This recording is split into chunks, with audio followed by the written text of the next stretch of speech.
How's it going, friends and family of the internet? Welcome to the Real AF TV podcast, a show about fishing and random takes from the land of 10,000 lakes. I'm one of your hosts, Josh Labah. And I am Tim Wagner.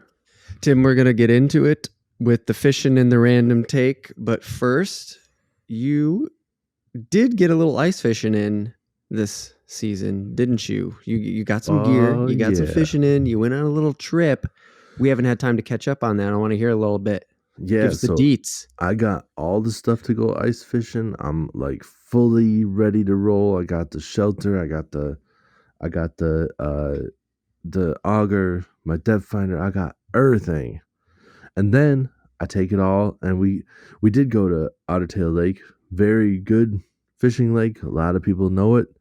But my trip was a little bit less of a fishing trip and more just to hang out with friends at a cabin that has a hot tub and we can like drink, and we all like to cook. So we're just like, all right, we're gonna all go there and we're gonna cook and stuff, and yeah, it was like, all right, well, one of these one afternoon, Saturday afternoon, I'm gonna get out there and I'm gonna fish.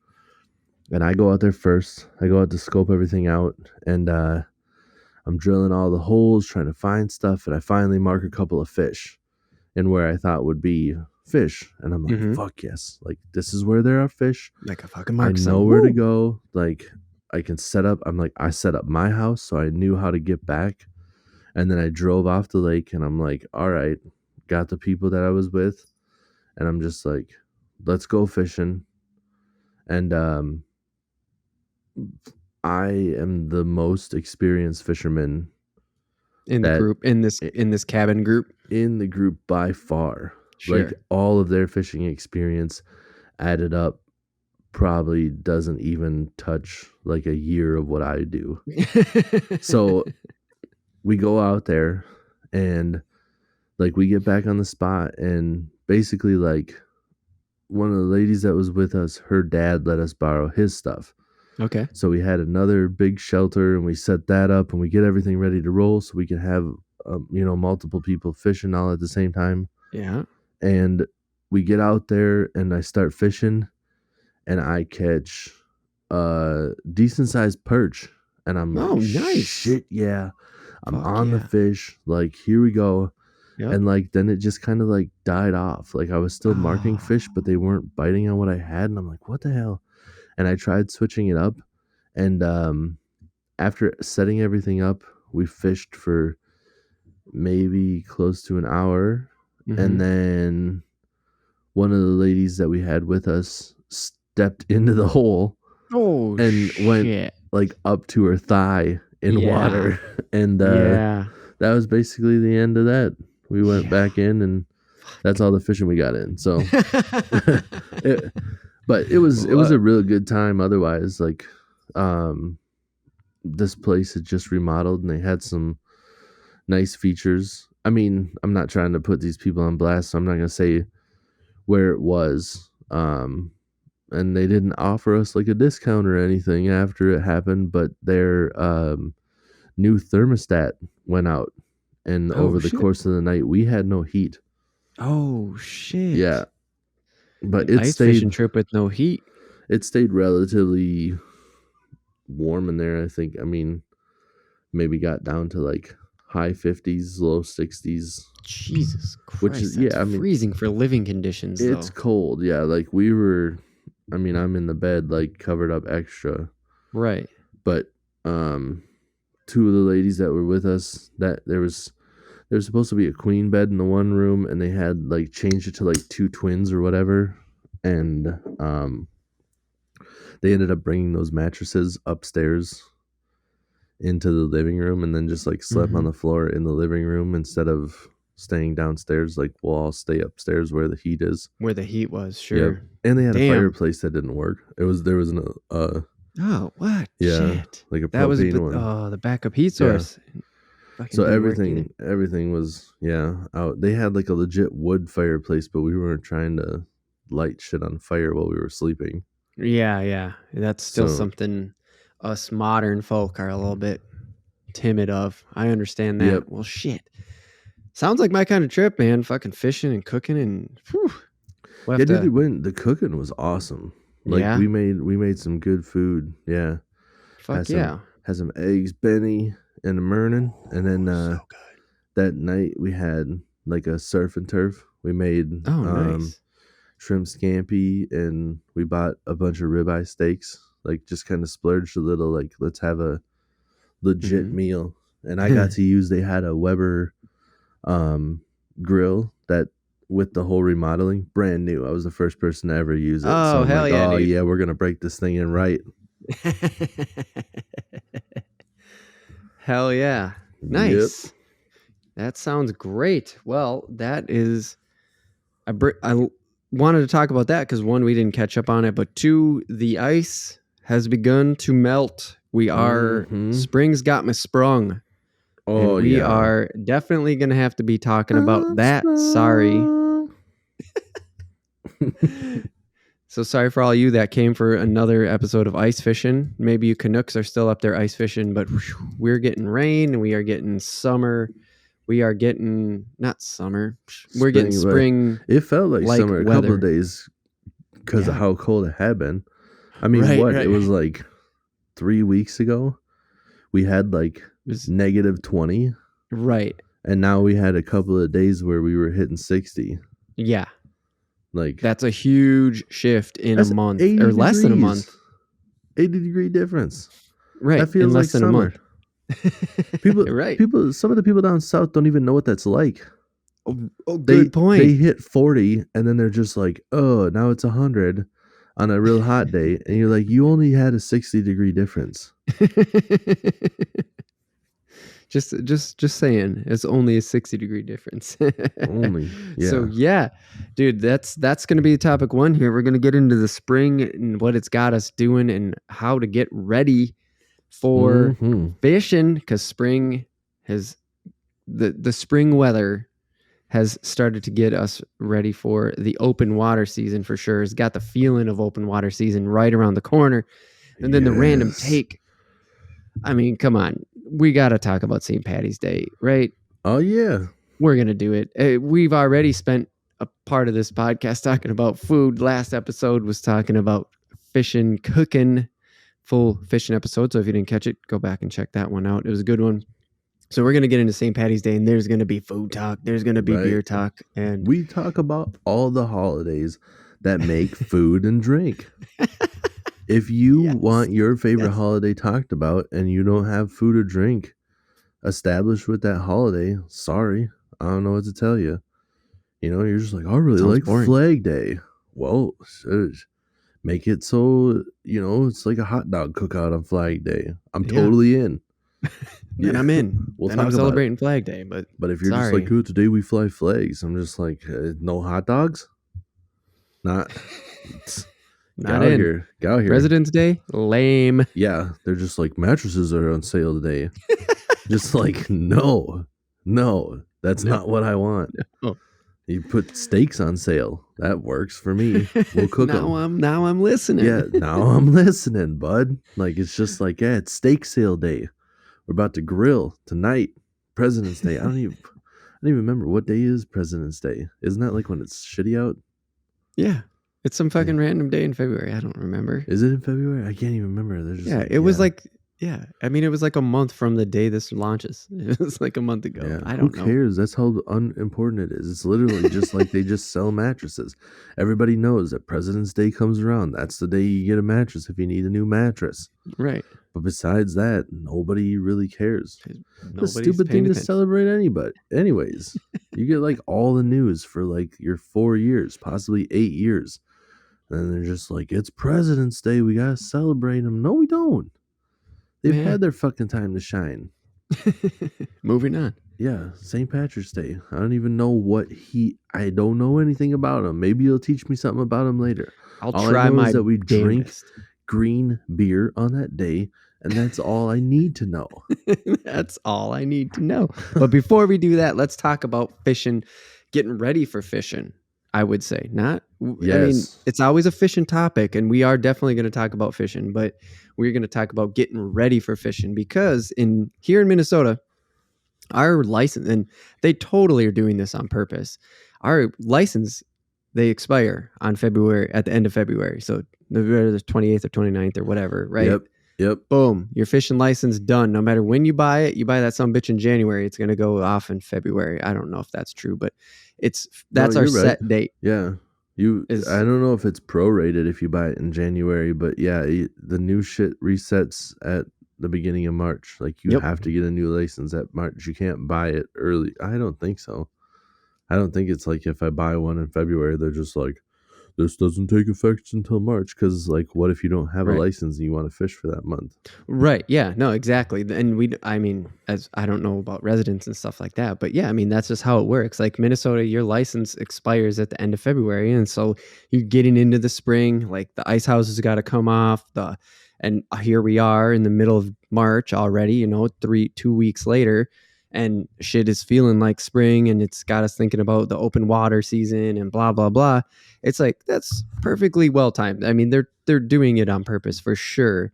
And the reason why I bring all that up is because, like, yeah, it's fucking a new season, right? You're going to get the itch. You're going to go out and get everything you need. Don't forget to fucking check your license, man. Like, I looked at Montana, same setup, of course, because we live at the same fucking latitude. They just have the mountains to, the mountains affect their weather to make them not the same way, but they live in the same climate as us, essentially speaking.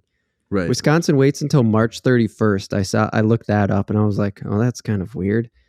Alaska, they got the shit right. They just say December 31st. You get a full year, whatever. I thought that was super legit.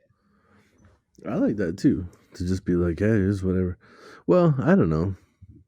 I kind of get where we're coming from though. Like March is when your wheelhouses have to come off and stuff, and that's when they're just like, this is when you have to re-up.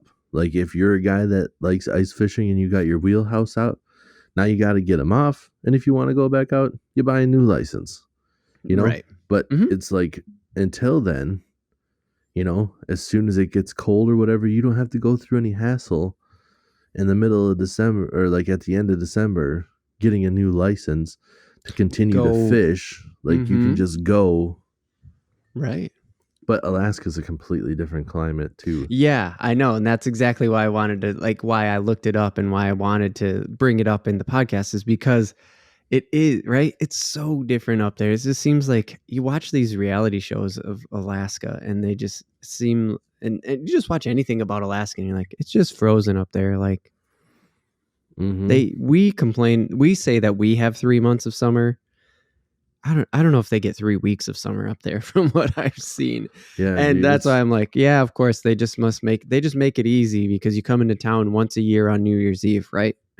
Right. That makes sense too. They're just like, everybody knows you're going to come in, you're going to party on New Year's Eve anyways. Right. So why get your not? license quick and head back out. Yep. Come get your fishing license on New Year's Day. No, you probably have to buy it on New Year's Day though, huh? Yeah. So when you wake up, buy it on hangover day. You're just wake up all hangover and you're getting ready to head back out into the bush. And on your way out, you grab your new fishing license. And if you're listening in Alaska, hit us up. realaf.tv/contact. I don't know. Just go to realaf.tv. Go to the website. You can contact us. I seriously would love to talk to you about the fishing seasons, because we just laid ours out and why our licenses are on the end of February. It's like because our waters start to open and we start to get the other half. Yep. Which is where we're going with this. Yeah, is where we're going with this whole thing. Sure, start taking a turn for the better, getting everything warmer. Right. So they're just like, the wheelhouses are off. Like it's a new season. Like right. And I totally think that is what it is, right? Is like we feel like it is a new season, and it's what's happening right now is we're getting the itch. I'm getting the itch for the new season, even not being the fisherman of us two. Yeah. It's just like, hey, dude, it's time for open water season. So what do we getting the itch? Go ahead. I'm so getting the itch. Yeah. Because this is my springtime fishing. You were saying that we're going to be talking about getting ready. Well, I got to talk a little bit about how the fishing goes to be able to tell you how to get ready. Oh. Because this is my favorite time of year to fish. I love spring fishing because there are patterns all throughout the year, but in my opinion, there's no more definite like this is exactly what these fish are going to be doing when they're going to be doing it. Like Yeah. we know where they are and what they're doing, and now we just have to figure out how to catch them. And is that because of the temperature change, or does Yeah, it come? So is it just the temperature change, or does the temperature change bring spawning and bring like the instinct behavior, like the instinctual behavior, right? Because like salmon swim upstream every time the right. same year, and they do it because it's instinct, and it's just like it just happens. And even if the whether the temperature has been 40 degrees for the last 40 weeks, or the temperature has been on and off fluctuating, it's just like they just fucking do it. It just like always happens the same week every year. It Yeah. I'm So, making a little, some assumptions and some yeah. generalizations here, but like, is that what it is, or To what's going on? yeah, to all of what you said. Yes. so so it's not like it's going to happen at this week. It's the temperature. Okay. It's weather consistency and the temperature that brings a power brings upon like the definite changes and when it starts opening up and everything. So are we did you have something else you wanted to say, or are we getting into this first topic here? Oh no, this is it. This is the first topic. I mean, sure, yeah, we have to. We're part of getting ready is the license thing and whatever. I just wanted to knock that out quick at the beginning because obviously you have to do that, right? Like you have to get your license in order to Oh yeah. like check your local regs is what I'm saying. That's all I'm saying. Is just check your local regs. Just Right. Google fishing expiration date or how to get my fishing license. Get that shit. Get your new regs, and then get on. Like that's your first step, I think, in my opinion. But Yeah, we for should, sure. yeah, just get into it for Yeah, I sure. mean you Let's need to go. have a license to get on the water. So make sure you're doing this shit legal. Yeah. Because if you're not, like, it's just not smart. Like, the fines are so much heftier than the license itself. I think it's like for an Oh yeah. individual license, it's like $26 for the whole year. Oh, and it Like, gets cheaper, just, which we've talked about already. Actually, yeah, if you we did a whole episode about fishing license, and right. just depends on where you are and everything like that. But Yeah, just scrounge that shit up. Get it. Because I mean, it's like a $200 or $300 fine or something. Plus, they can confiscate all your shit if they figure out that you're oh, doing stuff wrong. Like if you're no breaking kidding. the rules or you're keeping too many fish or whatever, they can take your rod and reel. They can yeah, they can do a lot of shit. So just Wow. don't screw with it. Just go by the book. There's Yeah, no man. I point had like and the no idea. regulations, like not just the license, but the fishing regulations, the limits are there for a reason. Like if you're keeping more than you Hmm. should, you're Hmm. fucking it up for everybody else too. So just like, you know, the I'm not one of those guys that's trying to be like you better follow the rules in every aspect of the law. Like, but when it comes to like the DNR, like their reasons are there for, or like the laws are there for a reason, like, and they're good reason. Yeah. So Yeah, just for sure. So follow that shit. yeah, and actually, if you go back to episode 3, we covered a larger swath of the licensing, so we don't have to continue to go down that route. But I think me and you are in agreement. Is like, well, it's kind of step one, but like, what is it about the? How do you get ready for the spring? Because you were saying it's so predictable. Yes. Like this is the most predictable part, and so it's the most fun for you. Like you, Oh, I well, and so what do you so do to get ready for that? okay. Well, let me first start off by telling you why it's predictable. So we're not just jumping into this. So Sure, sure. the walleye spawn first. And in Minnesota, they spawn, like, not in Minnesota, but they spawn earlier than the rest of the fish, like that I'm targeting. So basically, what I want to fish for, I'm looking at, because the lakes that I fish mainly have largemouth bass. So I'm looking for walleye, largemouth bass, and crappies. And I know we call them crappies here. People down south might be like, "It's crappie." I don't care. It's like What? we I've we literally say never heard that. we say crappies. Well, because they're just like when you look at it, it's spelled like It's CRAPP. right. Like that's a sound. So or like a so it's crappy or whatever. And I'm just like, whatever. Look at aunt. That's AUN. That's aunt. You call it aunt. Name's my auntie. You. Let's not fight on stupid English. we call them Right, crappie because here. half of it doesn't make sense anyway. Right.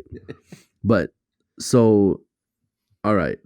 So it mainly goes based off of water temps and like the consistency of the weather plays a role as well. So walleyes are spawning in the mid 40s. So 44 to like 48 degrees. And it can And this vary. is air temperature you're talking about. No, this is water temperature. Okay. Yeah. So it goes 100% water temperature. Air temperature doesn't really matter. Right. But know that air temperature, if it's like below freezing or whatever, it's going to turn the fish back off. Like if it's dropping really low at night. Mm-hmm. So that's another thing. Like right now we're dealing with like 60-degree Days. air temperature on some of these days, but that water has ice over it. Like that water temperature hasn't moved at all. Right. Because so the nights are still, in the 30s or lower. Even if we are hitting 60, we can still drop down to below, 20 sometimes even at night. Yeah. And so it really, with walleye, it really depends on the body of water because they'll have rivers and stuff that'll open up pretty soon. And because of the movement. Right. I would assume. And it makes it easier to open. Yeah, exactly. And the sunshine, like the higher temps in the sunshine, like those rivers and streams can be hitting the higher temps, and walleyes will spawn either they like rocky ground or gravel or whatever, but they'll go on like the main lake, like I forget what it's even called. It's like the main lake shoreline. That's what I was looking for. Okay. So like they'll hit that if they don't have like a creek. Like the lake I fish a lot is Chaminade, and that doesn't have any inlets, like any feeder creeks they call them. Yeah. So they don't go up into any creek or river because there isn't one to do it. But on a lake where there's water coming in, and it's not like some mucky, shitty, like there's some tiny little creeks. Don't fuck with those. Like that, it's got to be like a legitimate, water coming in for them to actually swim up it. But yeah, that's where they go. Flow. Yeah, they'll swim up into the creeks and they'll spawn up there. And because it'll open up sooner than any other part. Right. I would assume. Well, yeah, but it's just like that's just what they do too. Like how you were talking about the salmon. Like that's just what they do. Okay. They run up into the river and they spawn and then they swim back into the main lake. Like on I talked about it before. My mom's cousin owns a resort on Lake Winnebagosh, and there's a river that attaches to that, and they'll run up in there, and when they're coming out and literally like fishing opener, you'll find that river opening just packed full of boats, and they're just waiting because they know that's where all the walleyes are. Yeah, they're just waiting for the walleyes to come back out of the river and go into the main part, and they're just trying to catch these fish swimming by. So like they can just sit there and vertical jig. They don't need to go anywhere because they know that there's a chance that a giant fish will just come swimming by them. Right. And these dudes are catching like trophies. Damn. Yeah, like just monsters. That's crazy. Yeah. So anyways, so the walleyes are spawning in that 44 to 48 degree temperatures. And that is going to happen before fishing opener. Like, so yeah, okay. I should say too, fishing opener is when you are allowed to target and keep walleyes and northern pike. That's basic. That's all. That's fishing what we openers. call. That's what we call opener here. Right. Opener for sure. allows you to fish for the Minnesota state fish, which is the walleye, and the pike. And then You're also allowed to target largemouth or like the bass, but you can't keep them yet. Oh, so you can sport fish bass Right. at that time, Yep. but you can't have any on your boat, on your person, however you want to define that. Right. Right. Just put them back in the water. Yep. So on fishing opener, which is the middle of May here for us, is right about the same time as when crappie and bass start to spawn.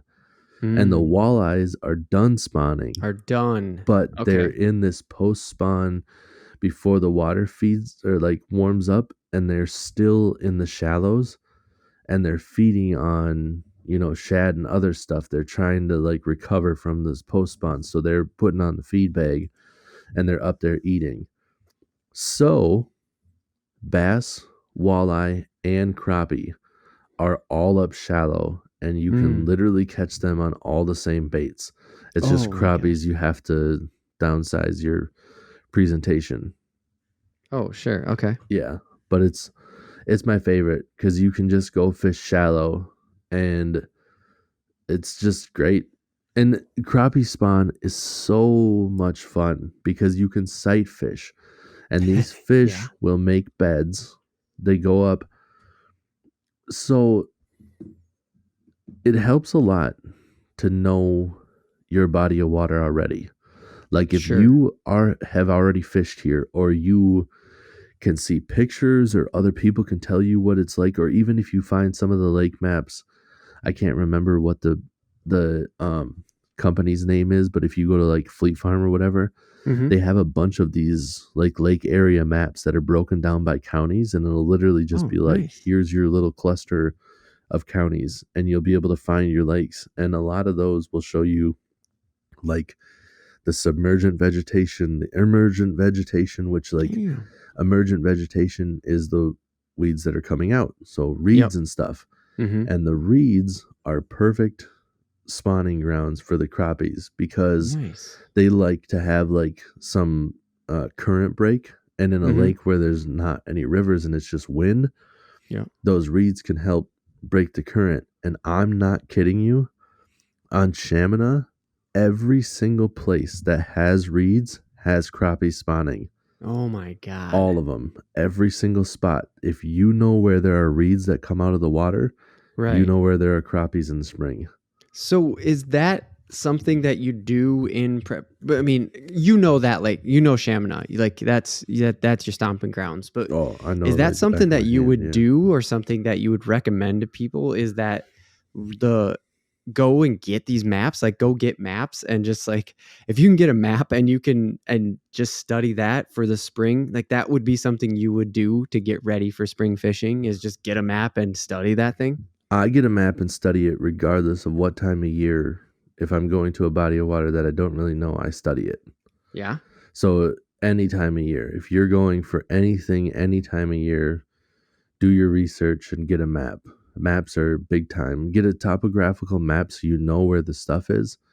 And when you learn how fish move throughout the year and what they're doing, you can kind of eliminate water and try to figure out, you know, like if you do your research, I don't know if it's like copywritten or whatever, so I'm not going to say it here, but like Mike Iaconelli has a system called GUSP, and that is his like seasonal movement for bass. And if you go and find that and like listen to what he has to say on the seasonal movements, you can basically eliminate water depending on the time of year just by using that system. Like, here's where the fish are, like don't fish here, you know, like Yeah. and like right now, like I said, the crappies are in like 1 to 6 feet of water when they're spawning. Bass, same shit. Walleyes, same shit. They're all in that shallow water up. So you're not looking for super deep water, but you're looking for stuff like walleyes. You're looking for stuff that's kind of adjacent to where the summer stuff is. Same thing with crappies and bass. Like wherever they are, they're not going to swim. They're not like salmon where they're going to swim like 300 miles. They're going to go to the best spot, the closest to them. Okay. Because they don't know the whole lake. Some of these fish probably never. Some of these fish living on the north side of the lake probably don't even know that the south side exists. Yeah.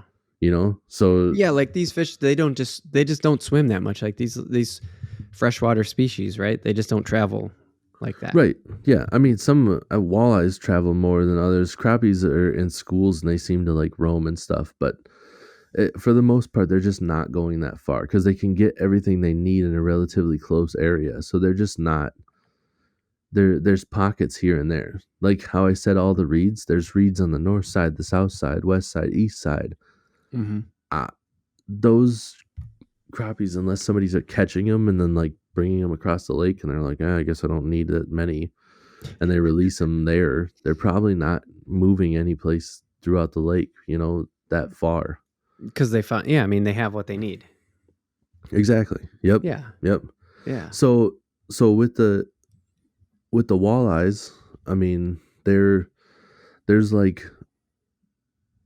the active walleyes in the post spawn are swimming around kind of on top of the structure, and Okay.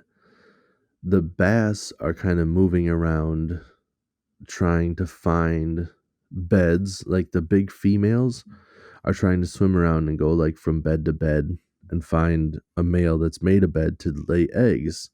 Okay. And the yeah. and the We crappies. talked about a little bit about that Yeah. in the Fox Sports 1 episode when Bass was, because the Bass Master Elite was fishing in Florida, and they were talking about that, and that was just in episode 15 where they were out fishing.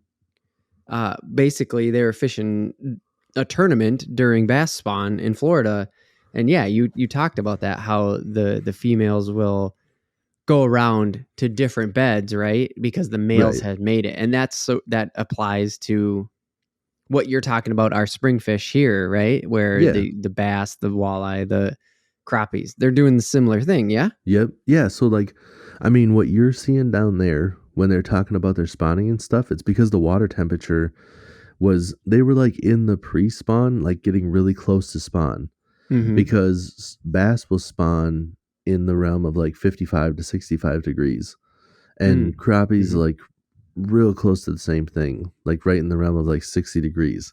And they were already hitting that, like 3-4 down there, weeks yeah, in ago. Florida, right? Yep. And we won't hit that for another 2 months. Right. So, but when that comes about, the walleyes in our lake are kind of feeding on shad and stuff that are up more shallow, because the shad haven't spawned yet. The shad will spawn at the like same time as the panfish, which panfish and shad and all that stuff, like these really become bait fish. So learning the movement of the bait fish too is huge, because if you know what the food's doing, you know what the fish are doing, because the fish have to eat, so they have to go where the food is. And if you know what the food's behavior is, that's another key. So anyways, that's a whole different thing. But the part that is most exciting to me is getting into actually preparing for this stuff. I'm putting on new line on all my rods, as long as I know, like if I know it needs it. Like if I had the money, for sure, I wouldn't hesitate, and I'd put new line on every spring. But I like to use high quality stuff, and it's not cheap. So right. I like the fluorocarbon I get is like $20 a spool. Yeah. And like, I mean, that's not terrible, but I don't want to do that for all the rods and reels I have. And yeah, plus, like, there are people that have a lot more shit than me. So well, how many are, like, what are you taking out? What are you prepping for when you're going out for, we'll just say, for the first time, like, right? You're prepping for the first open water. That's what spring prep is, right? So, you're getting everything ready for the first time the water opens. Yeah. Like, how much are you getting ready? Yeah. Well, so for the first part, like if you're talking about going before opener, the only thing you can legally fish for is crappie. I mean, you could Because that's just any like panfish, year yeah, round, yeah. right? Like a Panfish crappie is doesn't. just a year round fish here in Right. Minnesota. Yep. Panfish does not have a closed season. It's open year round, so you can fish for that. So crappies, I have a bobber set up, like a slip bobber set up, Mhm. and I'm, just set up to go fish a crappie minnow. Smaller hook, no jig. I don't use a jig, just a smaller hook, so the minnow can swim more freely, and then a Mhm. relatively small slip bobber, so it can pull it under easier because some of those crappies are real finicky. Like you can put the minnow right in front of it because I've watched them. You can Mm. sight fish Mhm. in Right. clear water because you can get on these spawning beds and you can watch them, and they'll swim up and just barely suck in that minnow and then spit Mm. it out again. Hmm. So I like to have a really light bobber because then Sure. if I see it, like the bobber, even like sometimes it won't get pulled down. Mhm. Sometimes it'll just slowly start going to like one direction or the other. And then Hmm. I just lift it up to see if I feel any tension and I'll set the hook and there'll be a fish there. It never pulled it under. I Right. just saw it moving faster than the minnow should have been able to pull it like by Oh, itself. yeah, yeah. Like the So bobber's kind of moving across the surface of the water. yeah, exactly. Okay. And So you're you're just prepping one like, of those, yep. I'm So, assuming. oh, for sure. Like, and that's what I suggest for beginners to do. Like, Mhm. jigging and stuff gets a little bit more complicated. Tossing crankbaits and jerk baits, like, that can get a little bit more complicated.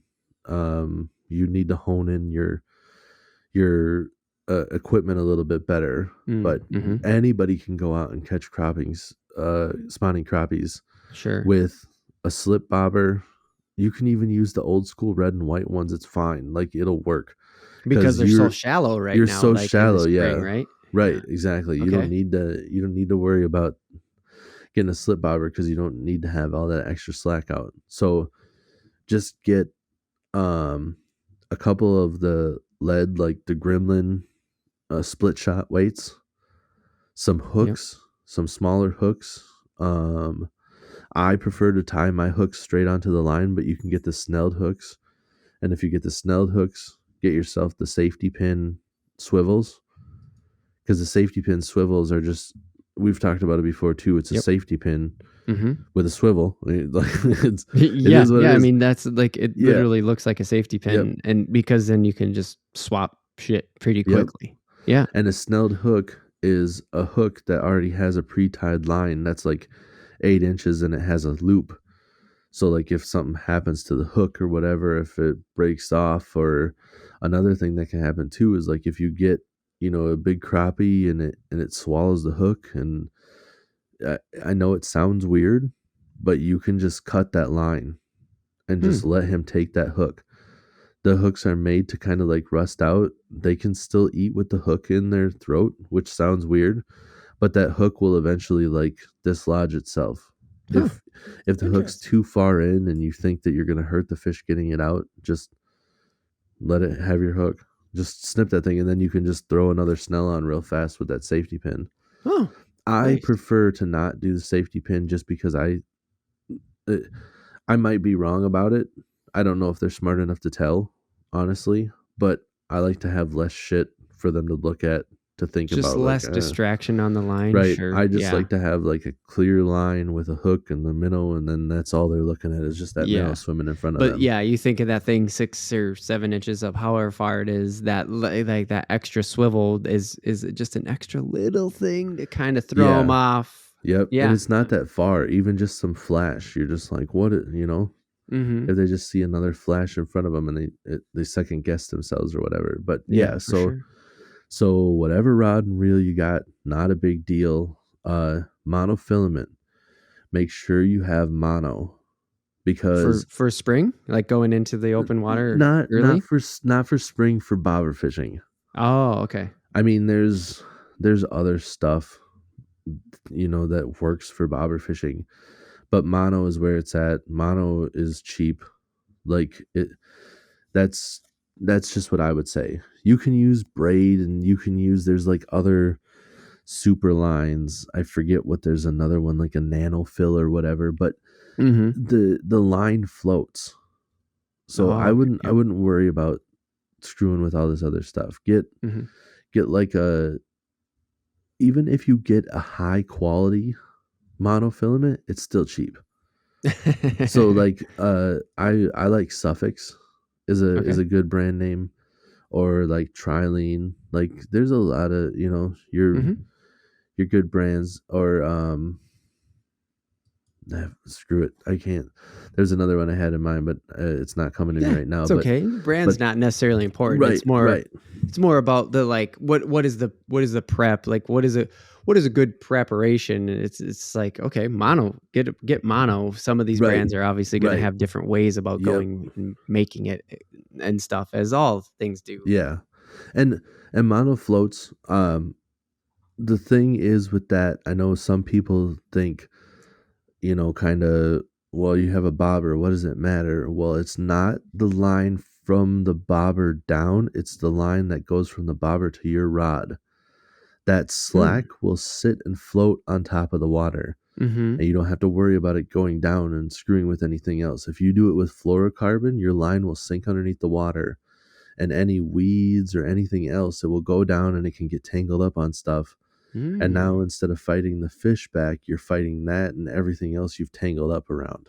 Oh, and when you're saying, like you were saying earlier, these fish like to hang out around the reeds, and there's Yeah, you're structure gonna be that they're fishing. hanging out Yeah, around during yeah, this time of year, during yeah, this like what we're talking about, the spring, getting ready for first open water, essentially, yep, is go hit these reeds, go hit structure, and that sounds like could be a shitty time. right, for sure.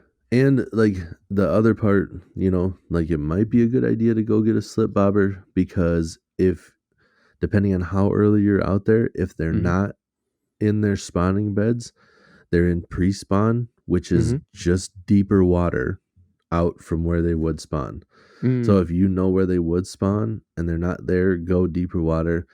That one gets a little bit hairier for beginners, Hmm. because they'll suspend in that deeper water, and having electronics really helps you find that stuff. But Hmm. Hmm. that's a whole different story. Like Yeah, if yeah, that's for what you're sure. trying to do, like do your research. But for sure, if you want to get out there right away, get your crappie stuff.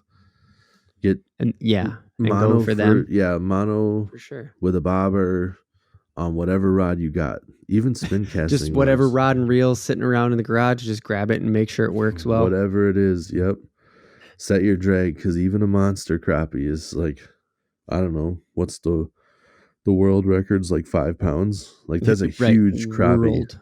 That's a world record up Yeah, here. that's a Yeah, gigantic crappie. yeah. But 5 pounds is not a huge fish. So, No, but you can bring it in. yeah. So I'm doing that.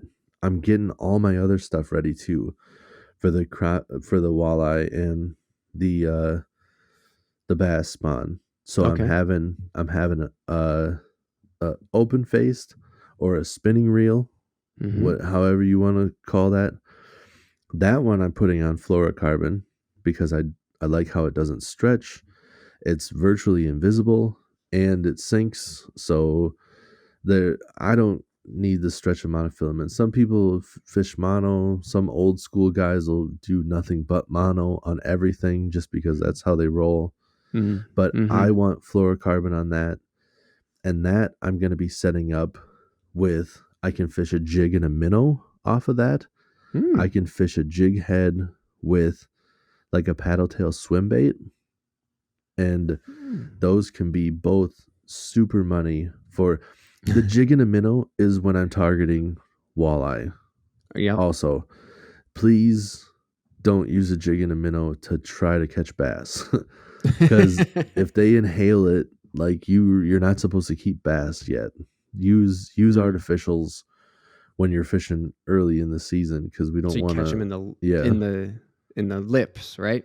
right. Yeah, Yep. because I mean, even if they inhale it, like if you have a real big bait with a big hook, it's harder for them to swallow it when they have a Ah. minnow. And they sometimes won't swallow it. It's like they're more tentative. Like they'll Okay. grab it and they're not 100% sure. Yep. When you have a real minnow, they don't really second guess it much. They're just like, Ah. yep, this is food. Gulp. Boom. Yep. So, but I mean, that being said, you might catch some bass. So it's not that big of a deal, but just Yeah. don't try to target bass on their beds with a jig and a minnow, even though you're odds are good, which is another reason why I'm like, fuck that guy in Florida making us pull around live bait to catch spawning bass. Like, what the fuck? Florida guide. That's what we're gonna start calling that Florida, guy. yeah, Florida guide. I wish I Florida had his guide. name. He's gonna come back around again. Fuck that guy. But Get him yeah, on here no, just so I could just understand be what you're saying. Here. get him on the show just to be like, hey, so we actually fish with you, and he'd just be like, yeah, do you have any tips and pointers? And like as soon as he started talking, you're just like, fuck you. Fuck yeah. I'm fucking with you. I didn't want to hear shit you had to say. Fuck you. Fuck you. Fuck you. You're cool. You're cool. Fuck you. So you're getting ready so you're still getting other things ready. You're still getting other gear ready. You're getting a different rod and different reel and stuff like that ready for the bass and things like that. Yep, still, even though first things first, get on the crappies. Right. And even when it's time to fish for bass and walleye, like the crappie are probably going to be there because I was talking about the consistent weather. Mm-hmm. Crappie will come in shallow when the water warms up, and if it drops down or gets crappy, they'll start moving back out.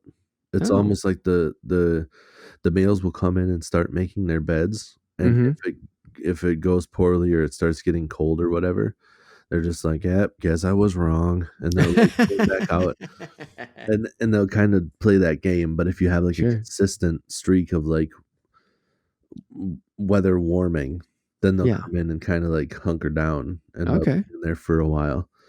But yeah, so and the same with the walleyes, where the walleyes are done spawning, but if the water drops again, a lot of times they'll kind of turn negative. They'll be like, yeah, I really don't feel like eating today. It's kind of shitty out. But when it's nice for like a week, then they're just like, oh, dude, they're just like us. They're ready to rear and go. Yeah, I mean that's exactly why I think smash them. Yeah, what you're saying right now is essentially the same thing that I started this podcast with. The spring's got me sprung. Right. Like the weather's been nice. The ice is starting to melt, and so no ice fishing podcast this week, guys. It's time to start thinking about the open water.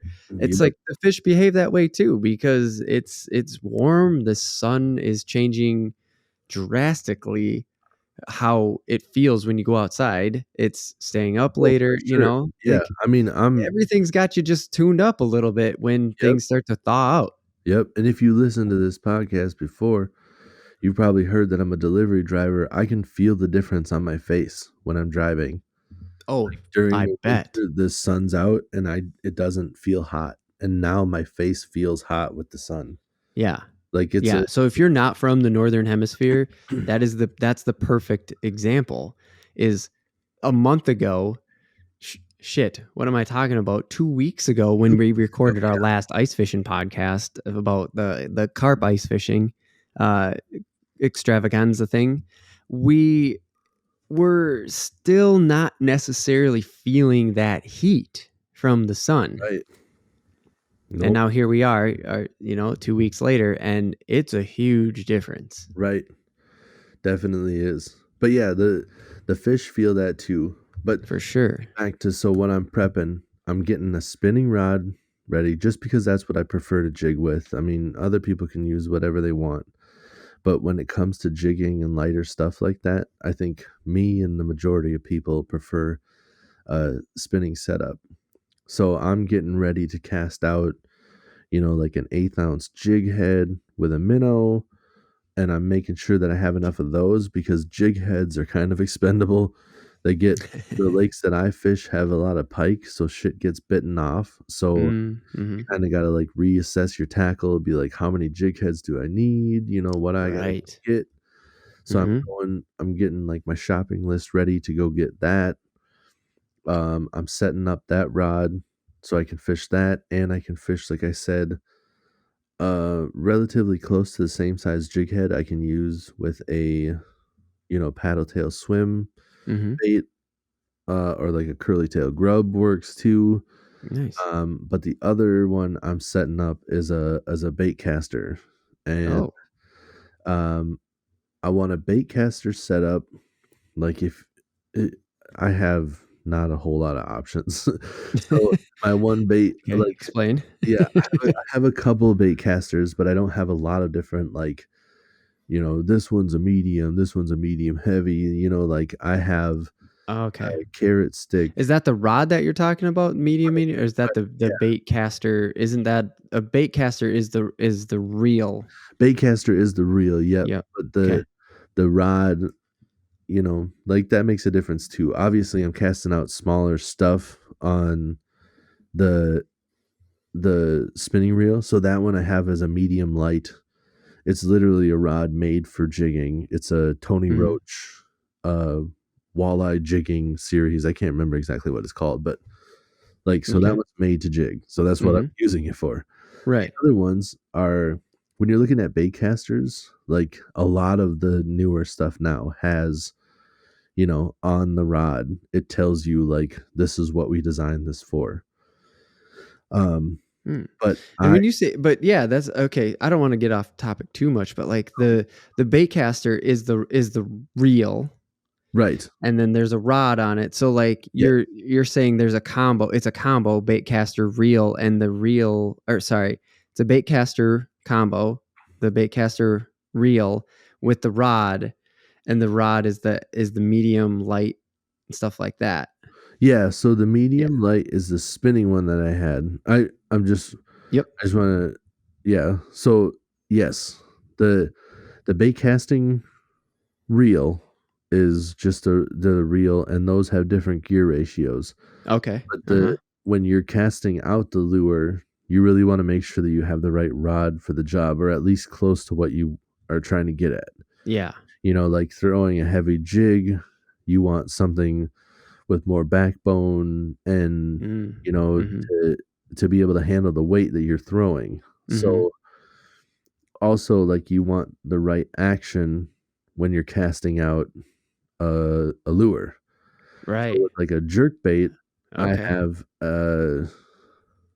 a medium. The carrot stick rod I have Yeah. is a medium, Yep. like just medium all around. It's a medium rod Medium. action. Yeah. So um with that one, I am getting that one geared up.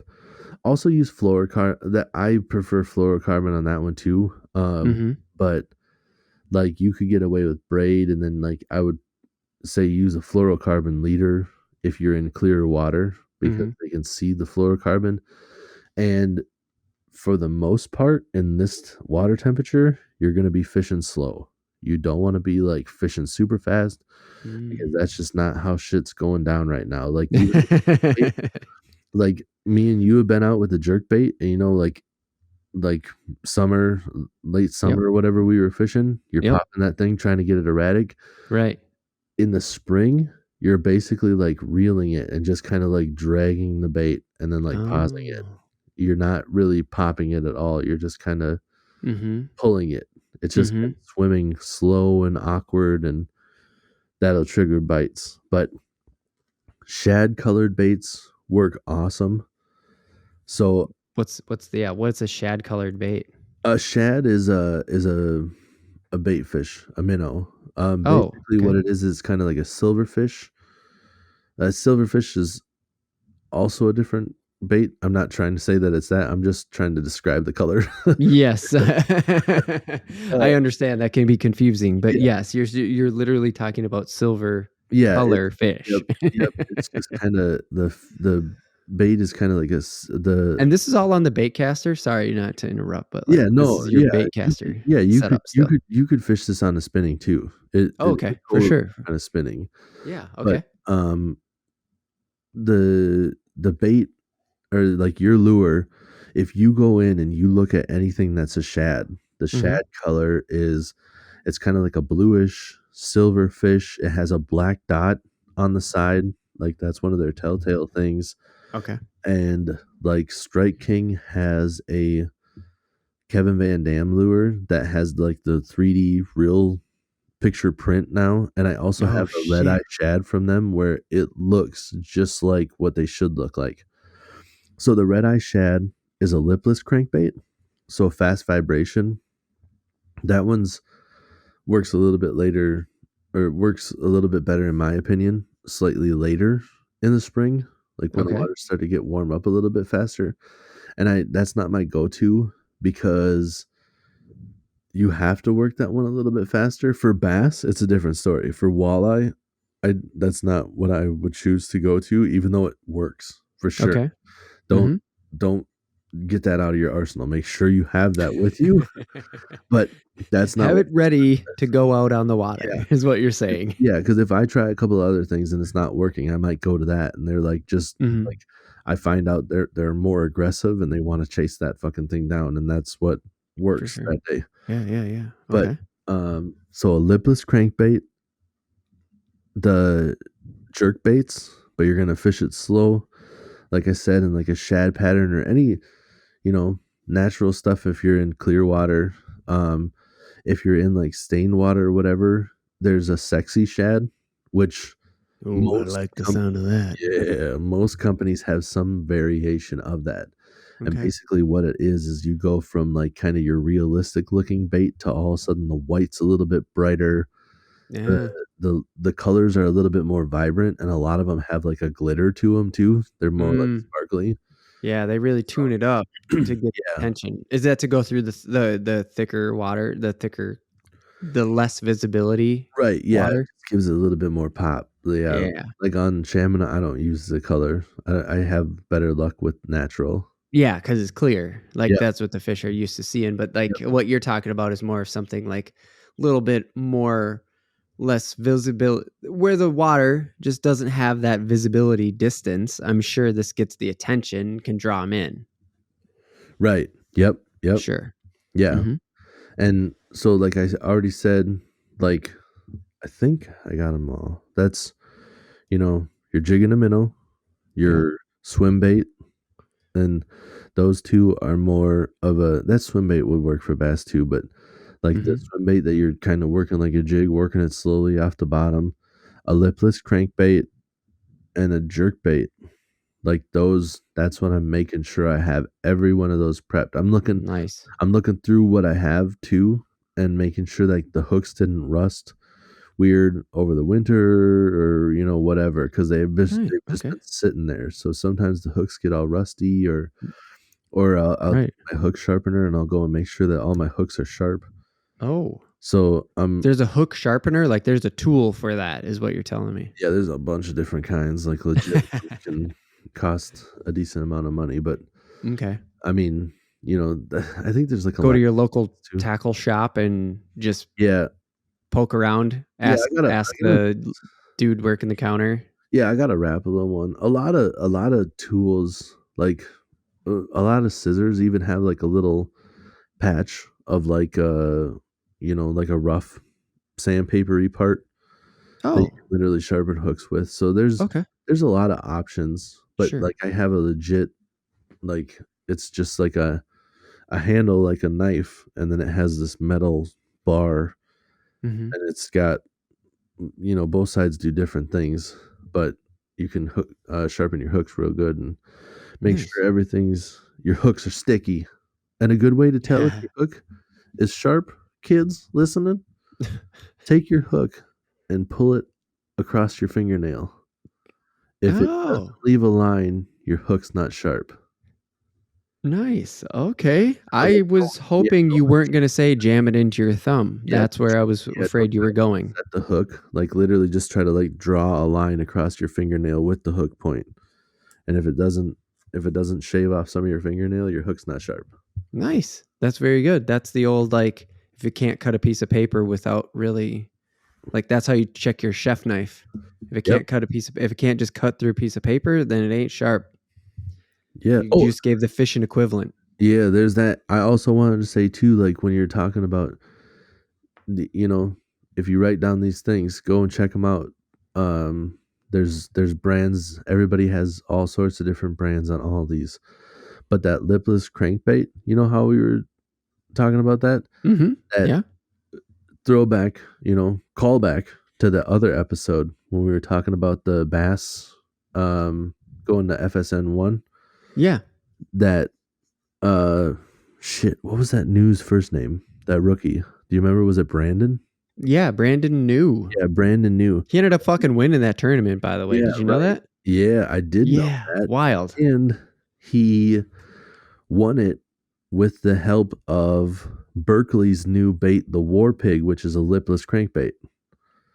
What? Yeah, How did I miss that? They had to have freaking been he was killing it. tweeting about that. How did Yeah. I miss it? So he even said, like, you know how I was saying it's not my go-to? He even said it's not his, like, it didn't get him. Oh, you know what? I'm sorry. It's Brian New. Brian. See, I knew Brian New. Yeah, I was sorry. like, Brandon didn't sound right, but it was something like that. I'm not sure. But anyways, he went out there and he said in like the post fishing interview that I watched, he said that bait didn't get him his best fish, but it got him a lot of fish. It got him his limit, and without that lure, he wouldn't have had the full bag that he did. Nice. So like he was able to kind of like dissect and work. That's one thing, like you can work the water fast. And that's why that's not Okay. my go-to either, because I want to fish slow in some of these. Because, like I said, Shamina, I know where the fish are. I know what they're doing. I want to work an area slowly, and that bait, you're almost forced to work it fast. You yo-yo it up and down kind of in the spring, pull it, let it fall, pull it, let it fall, and a lot of times they'll hit it on the fall. But in certain lakes where there's like a bunch of rocks and stuff, you can let it drop to the bottom and not have to worry about it. Shamina has a lot of weeds, and even when the weeds are dead and stuff, you're just pulling up shit, so you're letting it fall and you're getting hung up on shit. And I just prefer to have like a suspending jerk bait that I can work above the weeds and not have to worry about pulling shit off every time. So it's just personal preference. Sure. That lipless crankbait can really be money on certain bodies of water. So Yeah. No, that you're making sense. And you're like you're using examples and stuff, and I to sort of draw things close, because we're already at an hour, which is awesome because we are a fishing podcast after all, but we do have to get to our random take. That's the format. I have a question, because you did already touch on it a little bit. You said, I'm going to and making sure I'm going to tackle shops and I'm making sure I have this tackle, right? Like you are checking on specific things. Like you have an idea of what you want in your tackle box, or what you should have sort of stocked up. Is this a good time to buy stuff? Is the new season? Is this when shit is dropping? Is this when Rapala drops the new jerk bait? And is this when Missile Bait comes out with their newest, print, like you were talking about? Is that happening right now, or is this a hot season? That's kind of what I'm asking. And then also, drop more knowledge on shit you're stocking up on if you haven't said it yet. yeah, it kind of depends. The different companies have different release dates, but yeah, a lot of times the new calendar year means new shit coming out, and because Now, when you say new calendar year, I mean, are you saying like, because March is like sort of the new March is kind of when things flip over, well, for us, several different reasons. Well, and also financially, right? companies usually use that first quarter, like Yeah, they bank it. It's a thing. yeah. I mean, for us, it flips over, but like we were talking about bass, like the tournament's rolling down south. They're already fishing. Yeah. They're Oh yeah, for sure. So a lot of the new stuff is already out, because for us it flips over in March, but everybody else like down south, they're already back at it. They're going after those bass that are spawning down there. So a lot of the new stuff Right. is already coming out. But I would say for the most part, like if pay attention to the different stuff. Like if you really like fishing and if you're into new baits like I am, order that shit online as soon as you see it and you see that it's on sale. Because a lot of times, like some of these manufacturers will catch wind of it, or like Berkeley themselves will pitch it or whatever, be like, hey, you guys need to get this. And Berkeley's good about that, even like with Walmart. Like Walmart will have like Berkeley's new hot shit pretty quick. Wow. Yeah. They're Walmart seems to be on top of the trends. So like if somebody hears about this, or like they Sure. sell Guggen Squad stuff now, which Oh, okay. is stuff that, you know, previous you weren't able to find everywhere, and now Right. they'll hear about it. But I'm not saying Walmart's the best spot to go. I'm just saying that, you know, you can find stuff there sometimes. Right. If you have a hard time, if you don't have a local spot, like, Right. you know, And give it a shot. Walmart's very they seem to be in the know of like what's in the area.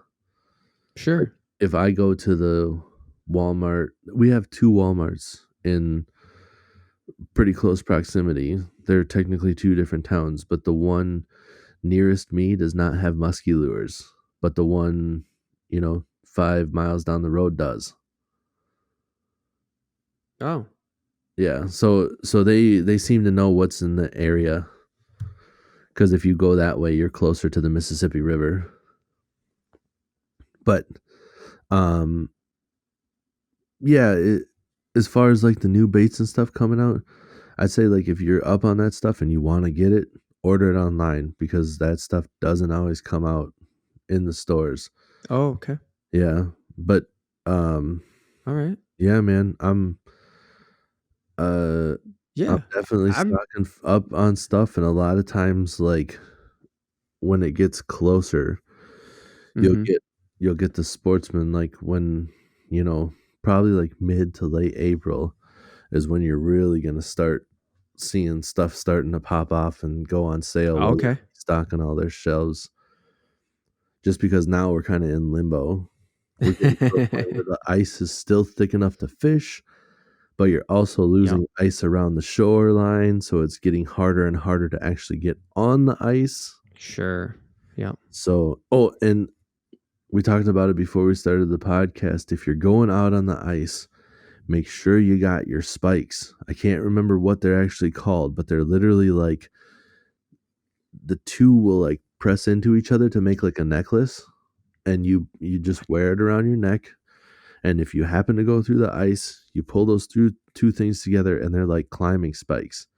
They're like an inch Oh, and a half spike on each side, 2 handles, and then you can stab those into the ice and use that to pull yourself out. Because if you go in, just turn around the way you came in. The ice was strong enough to hold you until you went through. Turn back and go on the ice that's steady, and just okay. use those things to stab into the ice and pull yourself out. Because if you don't have those, trying to get a hold of wet ice, good Yeah, fucking luck. right. Yeah. No, that's a really good point, especially this, like, this being the podcast of like the transition into spring. You know, we're talking about getting ready for the spring. This is not, winter's not over yet. You know, if you want to get out there and do the ice fishing in up here where it's still thick enough, you can. And Yep. that sounds way better than in the pre-podcast, because I was just like, spikes around your neck, dude. I don't know if I want my neck catching shit. I'm gonna choke myself out in the water. Sounds horrible. Yeah. Plus, my wife, I plan on going fishing this weekend. She's like, I don't know, it's kind of sketchy or whatever. And I'm just like, if I fall through, I just get out and take off my wet clothes. It's not like Right. the middle of winter if I fall through and then I'm trying to deal with wet clothes and 20-degree below zero temps. Right. 50 degrees. I take off my clothes and walk back comfortable. Right. Especially with how hot the sun is, like we were talking about before. Right. By the time I get back to the truck, I have a sunburn. Right. All right, man. Well, let's wrap up this like ready and up for spring situation. Let's talk about St. Patrick's Day in part 2 here. That was quite the topic, as I expected, which is good. We are a fishing podcast after all, but we do have a random take second half. So hopefully you're still hanging in there with us, everybody. We are going to take a break and we will be back with St. Patrick's Day. You are listening to the Real AF TV podcast. When we come back from the break, Tim and Josh are going to be talking about their feelings, what makes them happy, and what makes them cry. Cry? What the fuck? We're going to be talking about St. Patrick's Day, I think. Oh, my bad. And we're back from the break, and we are going to talk about St. Patrick's Day. Tim, what do you think about St. Patrick's Day? I think it's just, I don't really think that much about it other than that. I think. Yeah, I don't know if that came through. It did. Yeah, it counts. It counts. Okay, so here's the thing. I'm going to get into a little bit of history. Of course, if you ever listen to the Real AFTV podcast, you know that Josh brings the history to it. He brings history. But here's the thing, is it's not that big of a deal. But to my family personally, it's not that big of a deal. Yeah, mine either. But we get after it sometimes, okay? Like, sure, if you sometimes. That's it. That's what I'll say. Sometimes. So before you tell your thing, I just gotta say my parents are straight edge weirdos. Like, so neither of them drink. Like, so it's never been a thing in my family because they don't drink. I do, but it's weird for me to just be like, I'm gonna hammer a bunch of green beers in front of you two sober fucks.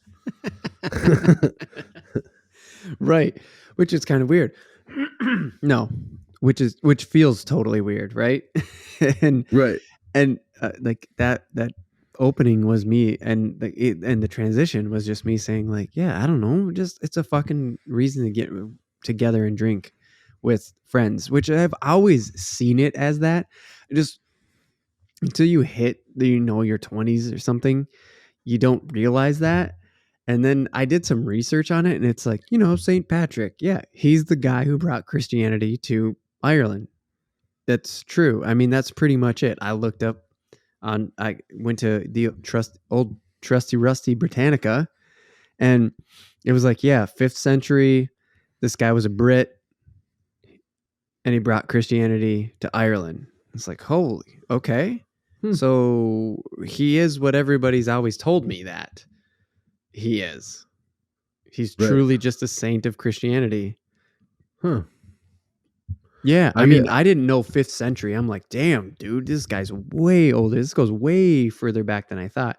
But to know also that he was a Brit, and like this whole time, I didn't know that part. This whole time, I was just like, yeah, I don't know, Irish to the bone here.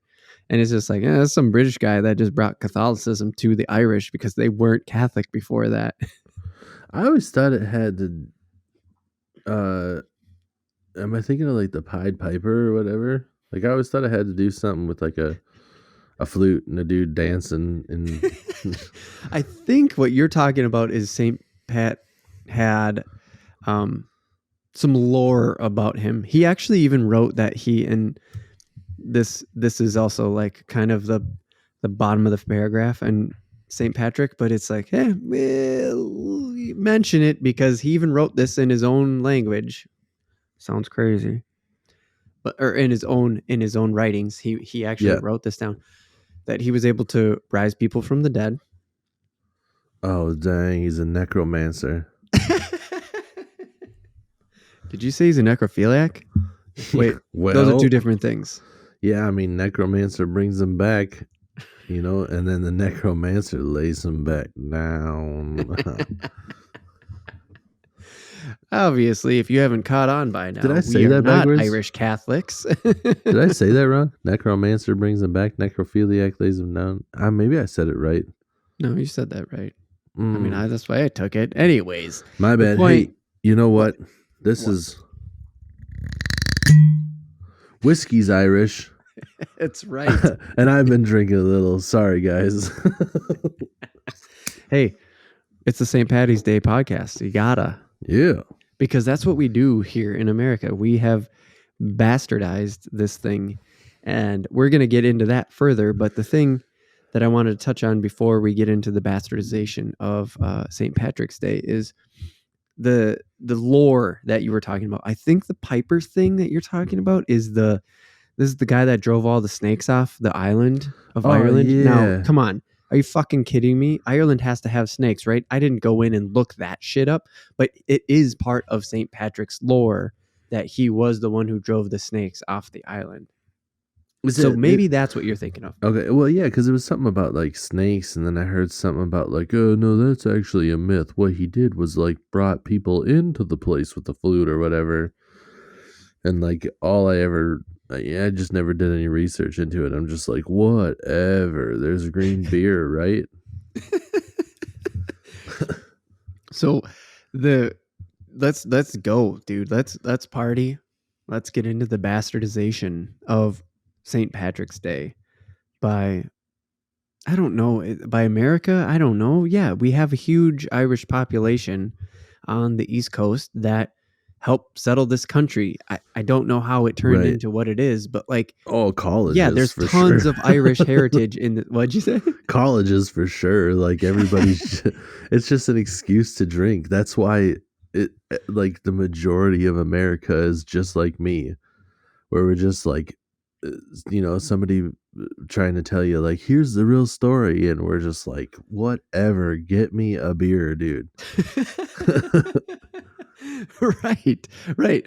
And I realize that the history of what I'm saying, like this history lesson that I'm giving, yeah, I realize it's Oh, and I'm not trying kind to of shit fucking on it. boring. Like, no, I like learning about it. It's just like at the time, like Oh, some right. like the people that try to drop knowledge on it on the day itself, like, oh, let me tell you about St. Patty's Day, and I'm just like, nobody's here to listen to your story. We're here to drink. Now, this is the time to tell the story. It's not St. Patrick's Day now. Let's Right. let's This do our is research. I'm actually interested in it. I just never been interested because I never think about St. Patty's Day until it's St. Patty's Day, and then on right. St. Patty's Day, I'm like, all I care about is having a beer. Right. Exactly. Yeah, okay. So this is the companion day. This is the day before St. Patrick's Day. Right. Or listen to this like just as you start day drinking. That's really the point here, right? That's why we opened up with the popping bottles and so we'll get into it. But honestly, there's not that much more history. I mean, this guy ended up being a slave because he was actually trapped and brought into slavery in Ireland to be a herdsman for like 6 years. He got out, went back to Britain, and then there's little it got a little weird and gray in there, but anyways, he just goes back to Ireland and just sticks to his saint maneuvers and like is credited for bringing Christianity to the area of the world that didn't bringing Christianity to an area of the world that didn't have it before. And it's just like, so we celebrate the shit out of him over here. It has Right. to be because of all the Irish immigrants, right, that came over to this country in its early establishment that are still there on the East Coast. Like we Yeah. don't have too many of that here. We're very Scandinavian and German in this area. Right. So we're Well, that really and adding to the bastardization of I the guess quote unquote holiday, but whatever, man. Like lean Well, into it. This is America. that and Catholicism, I guess. Like Christianity is the number one religion in the world, so Right. that probably has a big role to play in it from Sure. people. Like we had people, I know one of our friends in high school, his Mhm. parents, his mom was like very proud of her heritage, and she was, all about that Catholic shit and all about St. Patrick's Day and stuff. So Mhm. definitely we got some of that, the heritage going on, but Mhm. So yeah, I mean it yeah. happens. It happens for sure. Right. Yeah. Yeah. And But I think you're still right Shannon's because a lot of those college came from the East Coast, right? I mean, all of this country came from New England area and spread right. over this way. So. Right. Yeah. Oh, and everything. I mean, from as far back as you can remember, man, or not remember, but from the beginning of time, like people like to drink. Like as soon as people knew what alcohol As was. soon as we produced it. Right. Yeah. I mean, like obviously TV shows, like they're not all historically accurate, but like Game of Thrones, like Mhm. stuff set back that far. Every time something Right. went well, it's like, let's all get fucked up on the mead. Give me some of that mead. Let's Right. get shit faced. Right. Yeah, exactly. And, now it's become a bit of a stereotype to say like the Irish are drinkers and good at drinking, but like, that's whatever. That I don't know if that has to do with how we got where we are, but whatever, dude. Green beer, it's a thing in America. We're doing it. Have you seen Bud is bottling it this year? Green beer. There's 24 packs of green Bud Light. Just walk into a store and pick it up. Maybe I'll have to get some of that. I didn't know. Will they make green whiskey? I don't know. It's a good question, but I got to say, I've never seen that before. It's probably because of COVID. It's probably a lockdown situation that they're like, well, we'll just give the people their green beer. Because they used to you'd go to a restaurant, right? Or you'd go out to the bars and they would have green beers on tap because they would just put some blue dye in the keg because that's all it Right. is. It's yellow Yeah. beer. You put blue dye and it turns green. Whippy doo. Yeah. Boom. Simple. You got yourself a keg full of green beer with like 2 drops of food coloring, Science. Or art. Science and history. And art. It's a whole we're rolling it all into one, kids. Jeez, we're doing fishing in the front and we're just hitting all the notes in the back half here. I mean, there's no better way to teach a child. Have some green beer. There's so much depth to this. So have you ever been any part of the celebrations at all? And I mean even just like the going out on St. Patrick's Day and slamming some green beers at the bar. No, not really. I've never really been a bar guy. Right. Went to house parties. Bars are just such a waste of money. Mm-hmm. Like it's so expensive to go to a bar. I guess because me and you are a lot alike in the regards that we have expensive hobbies. Right. And the whole time I'm out there, it's just like $6 for a beer. And then all of a sudden it's like $6 for a beer. By beer number 3, I'm like, God damn it. Every one of these beers is a fishing lure. This is getting ridiculous. You seriously start to do that, right? Like honestly start to check it against the other things that you value. Yeah, right. That's what I do. I'm on like beer 3, like kind of starting to feel it. And I'm like, God, I paid the same price for a 12 pack. And on these 3 beers. Right. I could just be having so much more fun someplace else. And just, I guess too, like I was never single. Yeah. When I was of age to drink and go to the bars. So that changed things too, Dude, even in my single days of being a complete addict and diving in hard to the alcohol situation, I never did the St. Patty's Day thing. It most definitely landed on a weekend, and it most definitely would have been an opportunity. It just, it didn't matter to me. I didn't give a shit. It wasn't one of those situations where it was like, it's St. Patty's Day, you gotta fucking go rage. No, right. It's like, I'm not going to go out and drink your fucking weird green beer. Sure, I've made a couple green beers in my day at my house because I had light beer and I had blue food coloring and I was hanging out with some friends. Like, yeah, I've done that, but like, give me a Guinness. Like, just give me a Guinness at an Irish pub and, a stack of flapjacks. Right. not a stack of flapjacks. Right. A stack of corned beef. It just flapjacks came out. I don't know. I like the idea of you ordering it though. Going into an Irish pub and just be like, "Hey, get me a Guinness. I'll take a Jameson and a stack of flapjacks." And everyone just looks at you like, He just ordered Jesus. flapjacks. I don't think they have. Do they have flapjacks here? Is that some sort of a thing?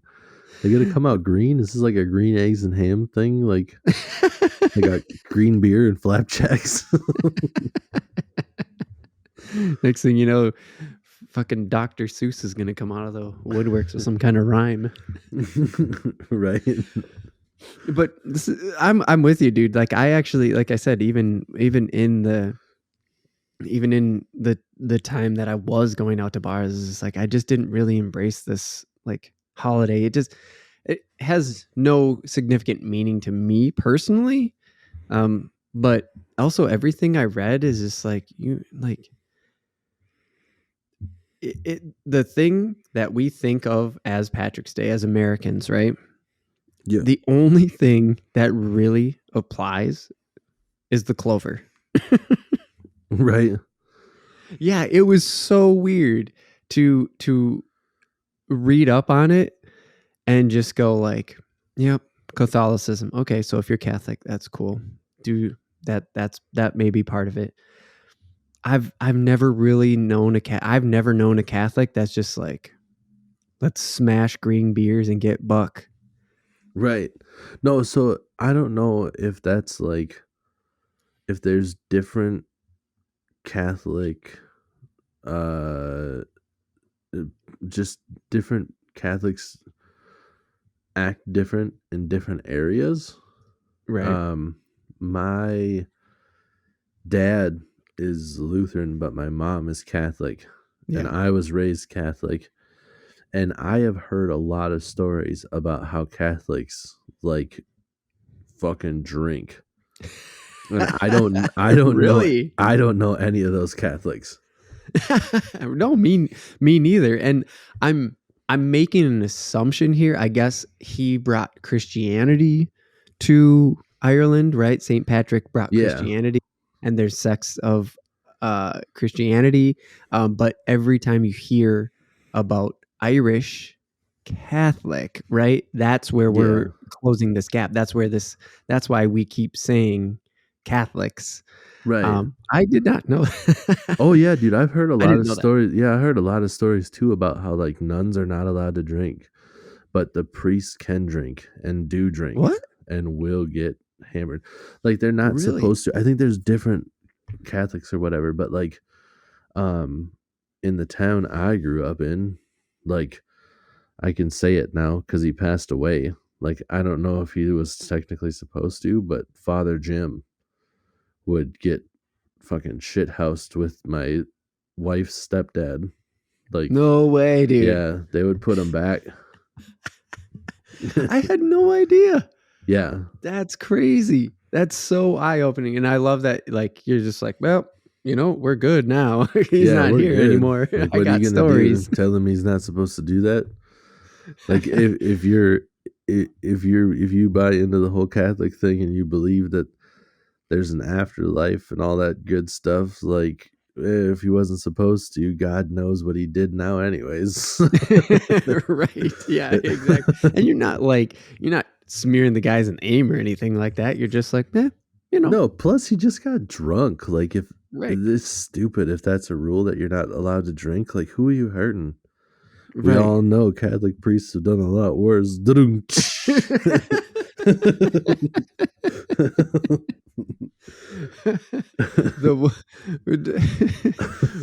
We keep it fun over here at the Real AFTP. Real FAT. Oh man, I'm laughing, so I'm tripping over my tongue. We're getting off the rails. Oh my god, are you kidding me right now? We usually avoid hot button topics at the Real AFTV podcast, but and you're not supposed to talk religion and you're not supposed to talk politics, but dude, if you're going to talk about St. Patrick's Day, you got to get after it. And hey, we're doing it. Hey, man, it's not like we're no slander here. It's just it is what it is. We're not telling you what we believe or what we don't believe. We're just having some fun.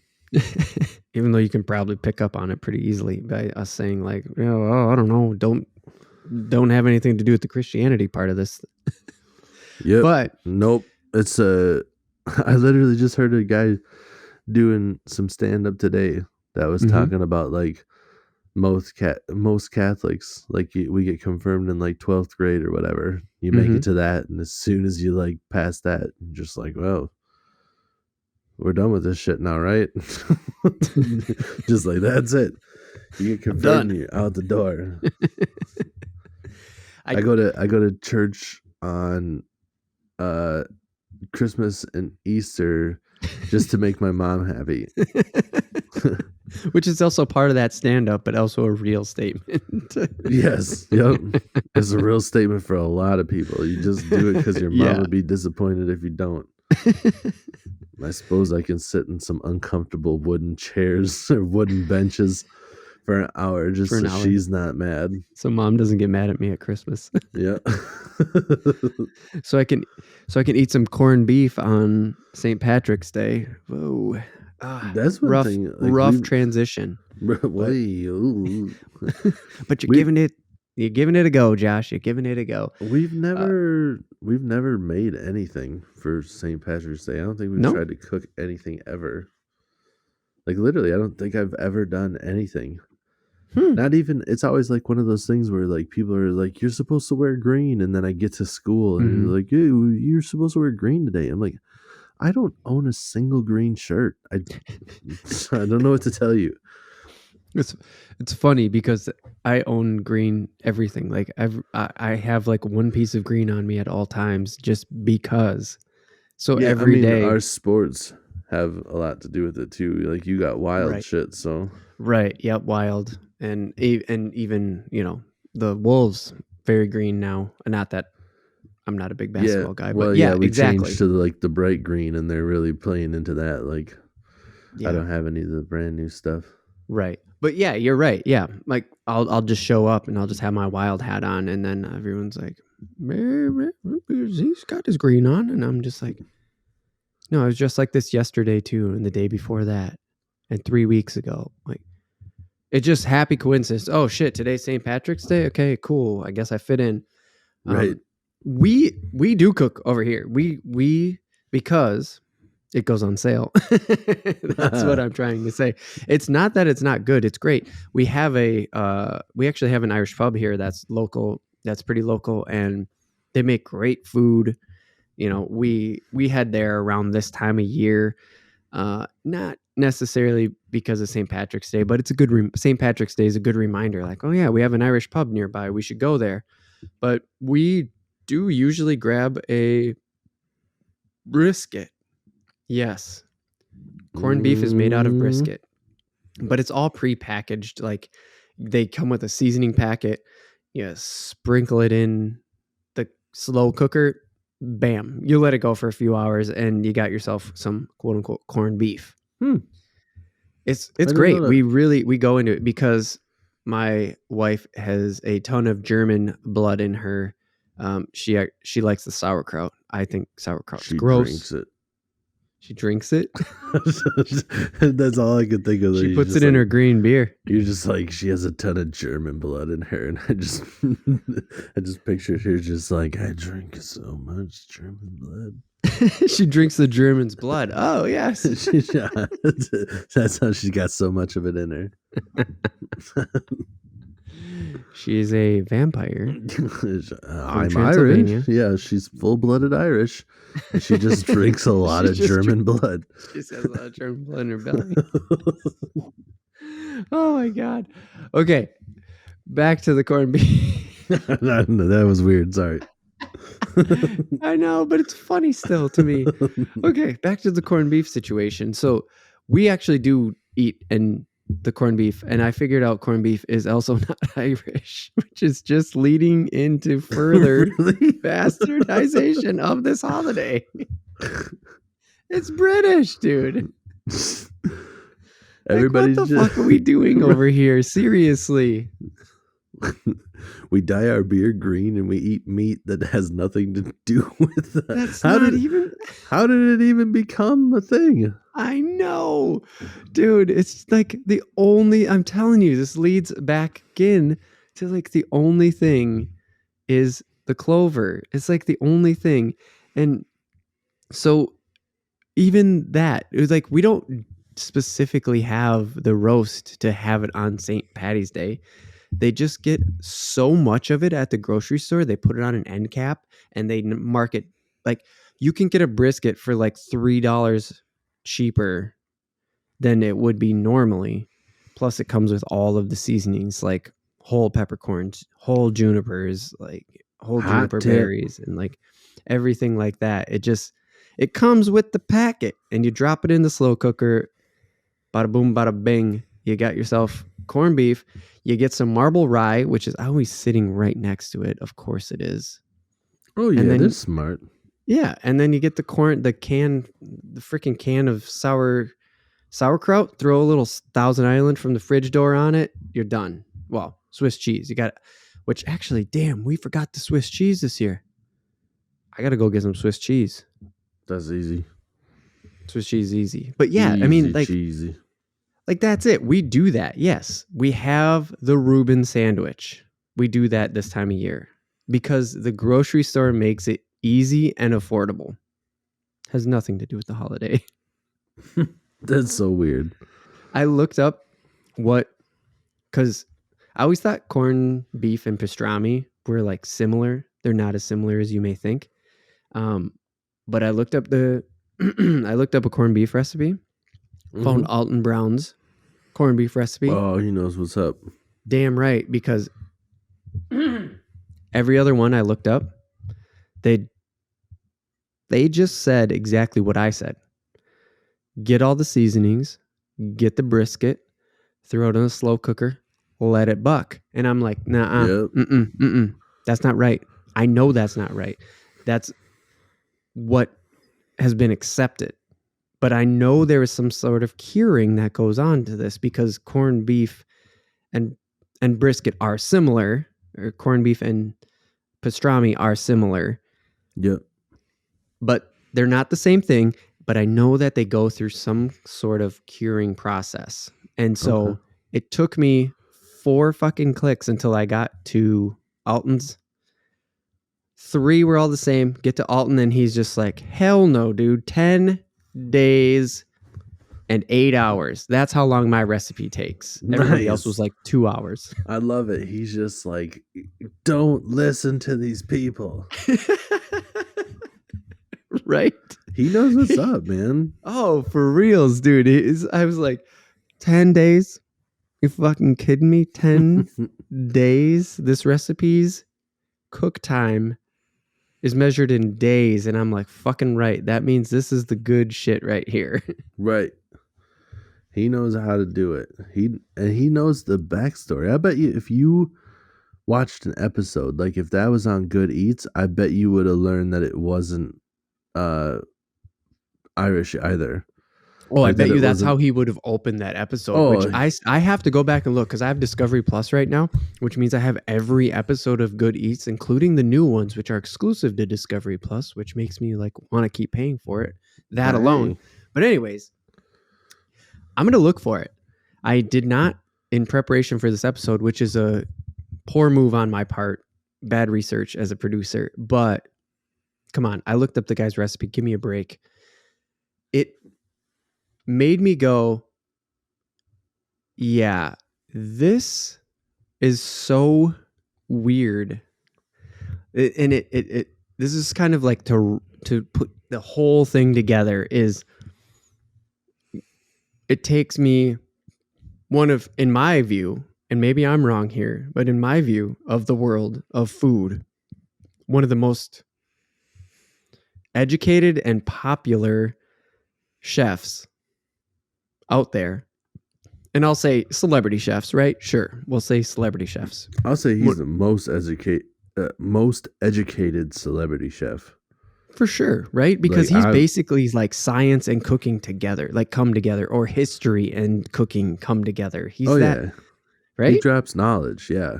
Mm-hmm. That's why I like his show, because he tells you everything. I like to know why, not just how.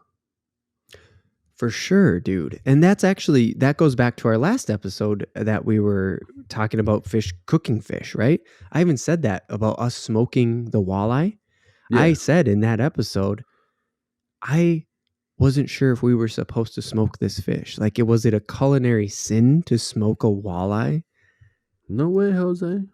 It's not. Smoke a fucking walleye and it'll change your view Smoke of them if you fish. got them. Hell yeah. But yeah, you're right. Like that is totally something that Alton goes over. And so that's how I knew when I got to his and I saw the different cook times. He's just like, yeah, no, it's 10 days of curing and in a brine. And then you move it to the slow cooker for a few hours. Yeah. I can tell you right now, we have for this week, this is dropping on the 15th of March. And this week we have a brisket with the packet all bunched up. That brisket is raw, dude. It has a little bit of salt water in it for preservative sake, and it's vacuum sealed. It is not doing what Alton tells you to do and make the brine and put all the seasoning and boil it and then cool it down and then get the brisket and throw it in a 2-gallon bag and throw the brine in there and rotate it every day to make sure that it's covered. You know, like this attention to production. No, we're getting the 3-4 other clicks that are just like throw it in a slow cooker with some water and all these seasonings. Right. No, you're getting the cheap version, the quick version, the stuff that you're just like, I wonder how you get it to taste like the stuff in the store or whatever. Alton's like, this is how you do it. Right. You gotta brine your shit and you gotta take time. And you know what's really annoying though? Like, there are some recipes that will tell you to do it how Alton's doing it, but they only list the like cook time or whatever. Mm-hmm. And it does, and the prep time will say like, the prep time is like this long. Mm-hmm. And you'll read the instructions, you know, that you haven't looked ahead of time, and they're like, start brining 10 days prior to making, and you're like, I was gonna make this for supper. Your recipe says 2 hours, dude. Right. Your recipe says 2 hours. I started it at 2:00 on Saturday. All right. I was and like, you're going to tell me that it's going to be available to me at 4:30 on Thursday of next week? Yeah, you're over a week. Like, you tell me it's 2 hours, you know, like total, like an hour prep time, an hour cook time. And then I read more and they're just like, oh yeah, no, that's like after a week and a half goes past. What? I want to make it now, dude. Should have told me this up front. Why does your prep time say 2 hours? Clearly, it's 10 days of prep time. Hate you. I hate you. Oh, that's so funny. Yep. I can't tell you, like, I'm not even joking. I can't tell you the number of times where that's happened. Not in that extreme, but like where the prep time is like, oh, start doing this, you know, like get it in the dry rub and let it sit overnight. Right. Mm-hmm. You're just like, are you shitting me? Right. Where like I have everything ready and I'm ready to do it that day. Mm-hmm. And I never fully read the instructions because I'm like, whatever. It tells me how long it needs to go. Mm-hmm. I know all the ingredients. I have everything it takes and I know how much time it is. And then I read it fully, and then I go to my wife. I go, well, what do you want to eat for supper? I gotta go buy something else because we're not eating this shit right now. So stupid. Well, I guess I'm just going to pick up Domino's tonight. Yep. So you got Alton, the intelligent chef, who's just like, shouldn't we tell them how long it's gonna take up front? Right.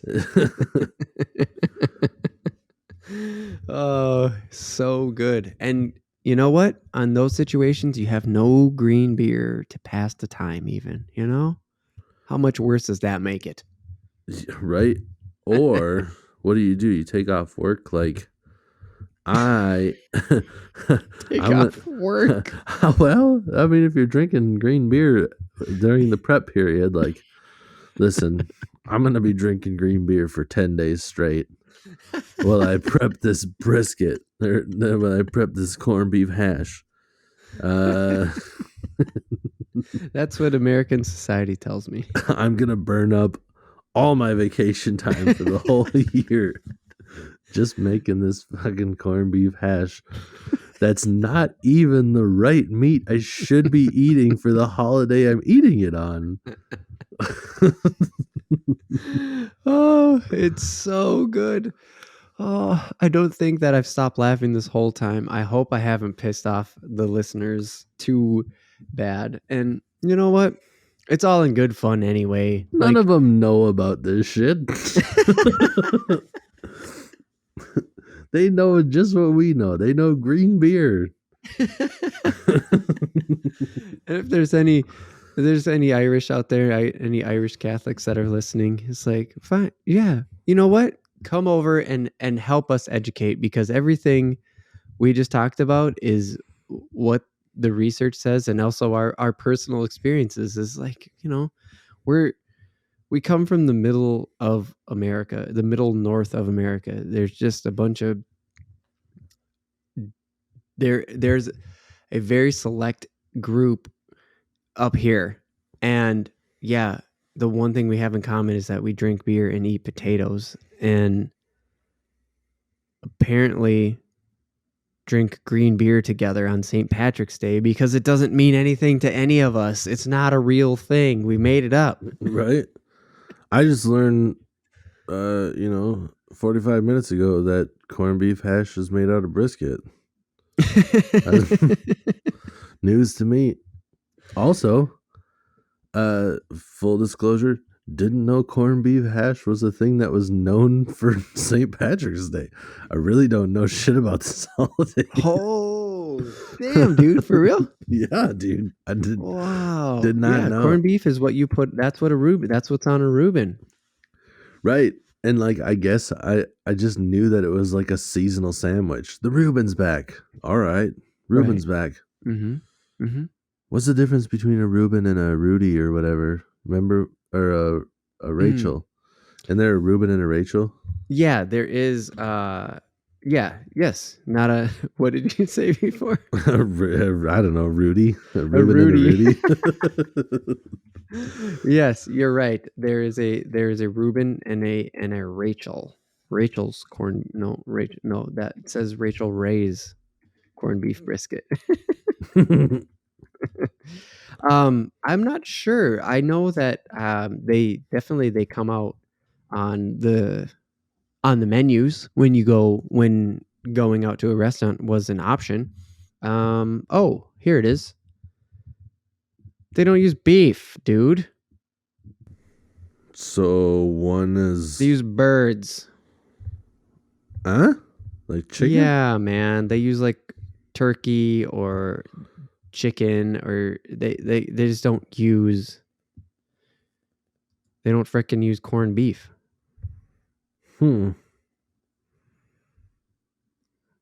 Weird. Well, that sounds lame as shit.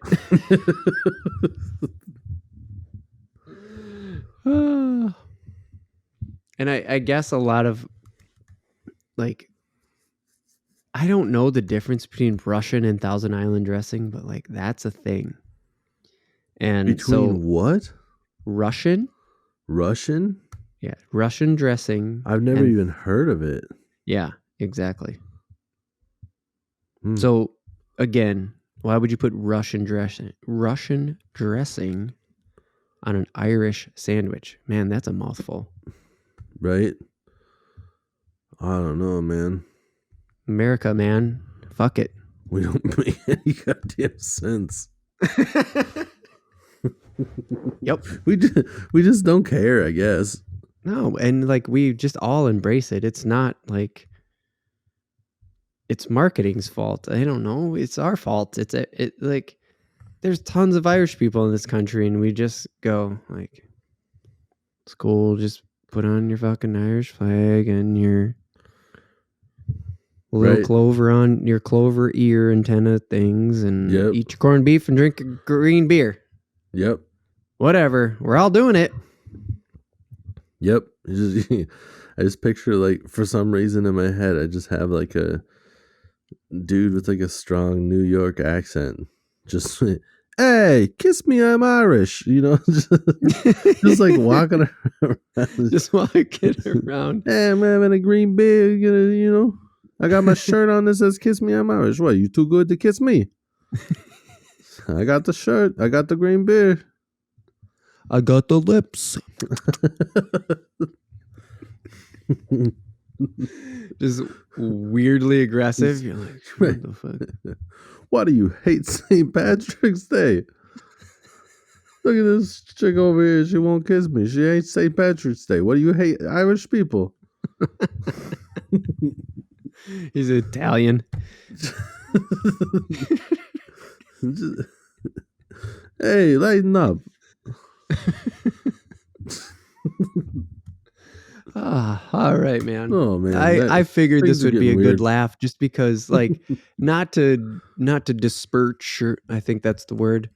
Not to like shit on, because those are the words. That's the like vocabulary that I've been taught in my life. Saint Patrick, like it's not that. That's not what we were getting at here. It's just like, yeah, the old March, what is it, 17th day that you think, whatever it is, it's you do you. But I guarantee you're not doing anything that is like, it would be absolutely crazy if you were. It would be an oddity. That's the word. It would be an oddity if you were actually celebrating St. Patrick's Day the way that honoring St. Patrick would be done. That Right. is not what we do in this country. It is No. not the way America actually celebrates St. Patrick's Day. It's just No. not. Go to the dollar section in Target for 1 second in March, and you will immediately find out that is not what we're doing. Oh my gosh, go to any store right now Yeah. and you'll find like a section of all sorts of different "Kiss me, I'm Irish." This is my lucky shirt. Green. Yep. Shamrock beads. Yep. Just like Leprechauns. yeah, and it's not even Saint Patrick. It's just you're just celebrating Irish, and they're literally just like, everybody's Irish on this day. It's gone past. Oh, yeah. Yeah, it's gone past celebrating what the day was actually for, and now it's just like celebrating Irish heritage, but only the part about how things are green and they have clovers. Yeah. And how everybody likes to get hammered and eat corned beef. Apparently. I'm sure there'll be some sort of like a Conor McGregor highlight day. Oh, right. There's a That'll be couple of sweet, different dude. Irish fighters. Yeah. Right. I enjoy watching his highlights too, like in his heyday when he was just super just working everybody up. He still holds one of my favorite moments in MMA history, when at the end he's just egging on everybody, getting everybody pissed off, and he has the championship belt over his shoulder, and he's just like, "Oh, I've been pissing everybody off, and and now that I've won, and I just want to take the chance to apologize to absolutely fucking nobody." Fuck yes, dude. Yes. Well, he says fucking to absolutely fucking nobody. Hell yeah. Well, I will be looking for that come St. Patrick's Day, at least, because that shit will. Yep. They'll do it. It's gonna happen. Oh yeah. It's gonna be sweet. Well, that's it, man. Let's wrap up St. Patrick. That's a great way to end St. Patrick's Day, on an actual Irish note. Yes. Instead of just laughing at the bastardization. Right. That is the American holiday. I say that in air quotes. Of St. Patrick's Day. Yep. No, Connor's, he's real. That guy exists. He's real and he's really Irish, actually. Yep. If you are catching this and you are actually Irish and you really observe this holiday for like the saint that it is made for, or I guess observing, I hate calling it a fucking holiday, the day that it is, because calling it a holiday right now after what we just said, it just sounds weird as shit to me. Hit us up, seriously, because I would love to hear your side of this. We just had a laugh a riot on it, and we can be found at Real AFTV. That is REEL AFTV on all the social medias. REEA. Oh my God, here I go again. Sound like an angry dolphin. You did REEIRL.